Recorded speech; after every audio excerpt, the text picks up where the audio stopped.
Basketball is theatre. Acrobatics, drama, and poetry.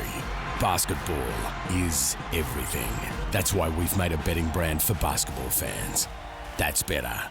Gamble responsibly. The trade period poker game is over and now teams have to show their hands. Let's find out who's holding all the aces. Hello and welcome to Fox Sports Lab NBA. I'm Ben Dixon, your host, and as always, Jaymz Clements, my NBA expert, joining me. Welcome, James. Thank you, Dicko. I'm like Mac McClung. I'm short, I'm white, I'm feisty. Let's go. Up and about he is. Coming up, though, we will talk trades and title shots, and we'll analyse the big games of the weekend.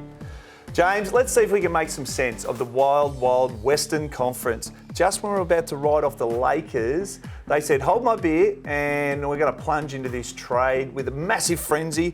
Did they get the spending spree right?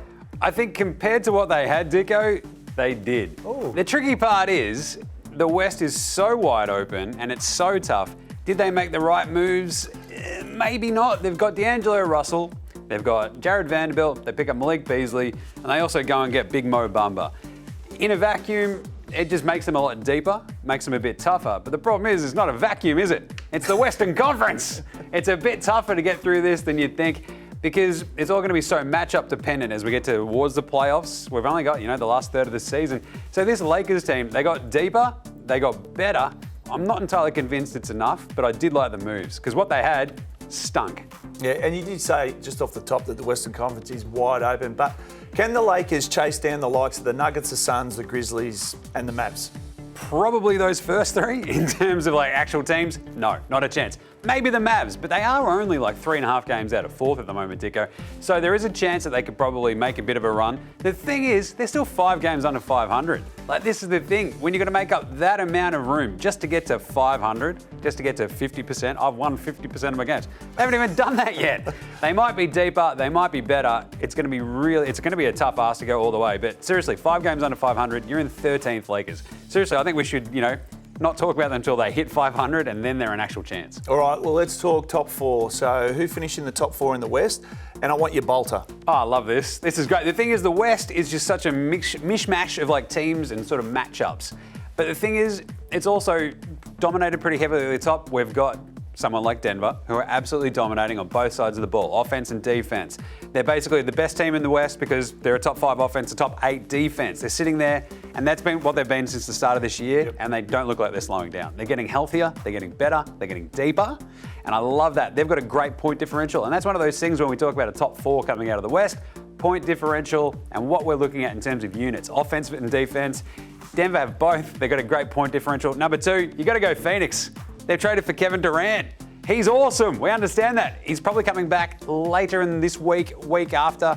Doesn't matter. They get him back. They've got 20 games to basically acclimatise to having KD there next to Chris Paul, next to DeAndre Ayton, and next to Devin Booker. Just having Devin Booker and KD might be enough to shoot you right to the top of the Western Conference. When you got a floor general like Chris Paul, you got to love that. And DeAndre Ayton, the big defensive presence, the big Bahamian. I love him up the back there.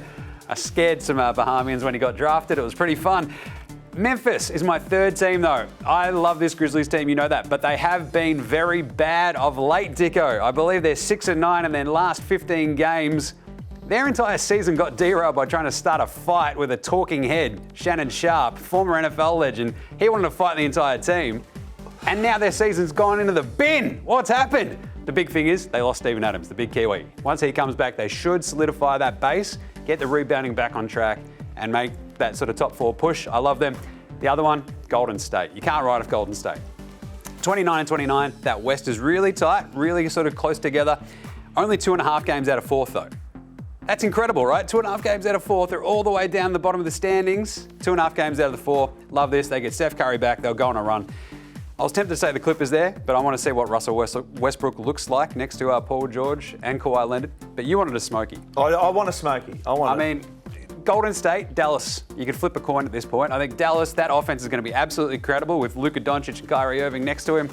The defense, go find a rubbish bin, light it on fire. That's what that defense is going to look like, I'll tell you that. But Dallas, if they can get on a run and that offense, they can blow the doors off of anybody. The problem is, on the other end, they get their own doors blown off. So it's a bit of a tricky one, but that's why they're a bolter. They can absolutely light up a team.